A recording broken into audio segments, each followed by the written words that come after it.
Inanunsyo ng isang kumpanya na inihihinto na nila ang kanilang partnership sa kapamilya actress na si Maris Racal, ilang araw matapos ang pagsabog ng kontrobersya patungkol sa kanya. Sa Instagram post ng Dazzle Me Philippines nitong araw ng Huwebes, December 5, naglabas sila ng isang opisyal na pahayag na nagsasabing hindi na nila endorser si Maris Racal.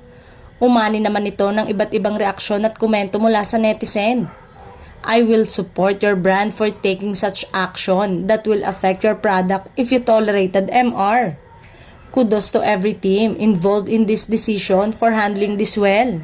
Thank you for choosing Resilient Integrity. Never heard of this brand before but I'll try supporting their product from now on. Kaugnay pa rin ito sa pagsisiwalat ng ex-girlfriend ni Anthony Jennings na si John Villanueva sa umano'y cheating nito kay Maris habang magkarelasyon pa sila.